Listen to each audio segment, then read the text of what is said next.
Selamat pagi, salam sejahtera. Nak kata padan muka pun tak elok juga. Nak kata nasib pun itu pilihan. Nak kata berhati-hati dah kata pun. Nak kata hati tisu pun tak boleh juga. Apa yang berlaku sebenarnya, saudara-saudara? Akibat mendakwa SPRM menerima RM 10 juta untuk Wan Saiful babitkan Muhyiddin kes rasuah dalam satu pendedahan di TikTok, akhirnya SPRM menahan seorang lelaki yang menuduh kononnya SPRM menawarkan 10 juta kepada Ketua Penerangan Bersatu Wan Saiful Wan Jan untuk membabitkan Tan Sri Muhyiddin Yassin dalam kes rasuah yang telah disifatkan oleh SPRM sebagai satu fitnah dan tidak bertanggung jawab. Pagi ini telah disahkan bahawa individu yang telah cuba mengaitkan SPRM dengan 10 juta itu, yang mana dikatakan kononnya SPRM menawarkan 10 juta kepada Wan Saiful untuk membabitkan Muhyiddin di dalam pendakwaan, akhirnya ditahan dan ditangkap SPRM bagi membantu siasatan. Menurut Ketua Pesuruhjaya SPRM Tan Sri Azam Baki, beliau berkata pihaknya sedang mempertimbangkan tindakan undang-undang terhadap individu yang membuat tuduhan itu. Ini individu yang tidak bertanggung jawab dan SPRM akan ambil tindakan undang-undang terhadap beliau, katanya lagi. Sebelum ini, Azam Baki juga pernah berkata bahawa tindakan liar ataupun tuduhan liar seperti inilah yang menyebabkan badan-badan berkuasa seperti SPRM dan badan-badan penguatkuasaan lain termasuklah PDRM terpalit dan kehilangan kepercayaan daripada rakyat. Bukan kerana kejahatan, bukan kerana keburukan, bukan kerana integriti, tetapi kerana tuduhan liar yang tidak berasas seperti inilah yang menyebabkan SPRM, PDRM kehilangan kepercayaan terhadap daripada rakyat. Jadi sebab itulah saya sangat setuju dengan tindakan SPRM ini untuk menahan, menyiasat dan mendakwa, mengenakan tindakan undang-undang terhadap sesiapa sahaja yang cuba mengaitkan mana-mana institusi keselamatan maupun siasatan yang ada di Malaysia ini. Kerana tidaklah adil setiap kali ada pendakwaan dikaitkan pula mereka semua ini.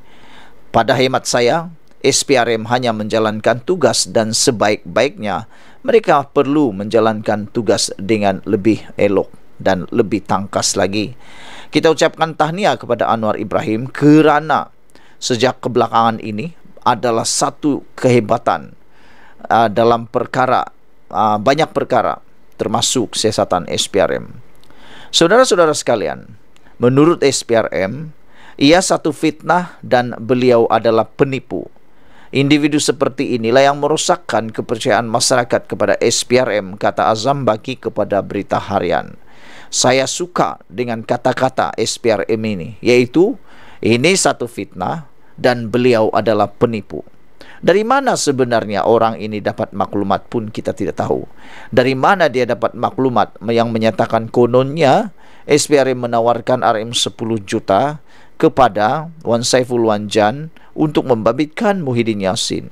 Ini yang kita tak tahu. Dari mana dia dapat maklumat itu? Apa tujuan dia cakap begitu? Adakah untuk mempertahankan diri beliau apabila diprovokasi, ataupun memang mahu merosakkan nama baik SPRM? Beliau berkata, ataupun Azam Baki berkata demikian sebagai mengulas satu video berdurasi 44 saat yang tersebar di Twitter memaparkan seorang lelaki mendakwa RM 10 juta ditawarkan SPRM kepada Ketua Penerangan Bersatu itu.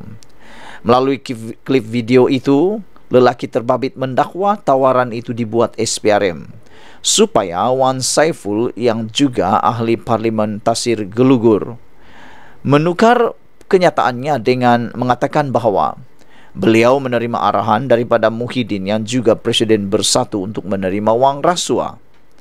Hari ini Wan Saiful 48 tahun dihadapkan ke Mahkamah Session atas 2 pertuduhan meminta dan menerima rasuah berjumlah RM6,9 juta membabitkan projek Jana Wibawa bernilai RM232 juta pada tahun lalu.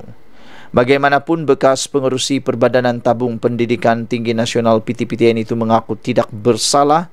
Sejurus pertuduhan dibacakan terhadapnya di hadapan Hakim Azura Alwi.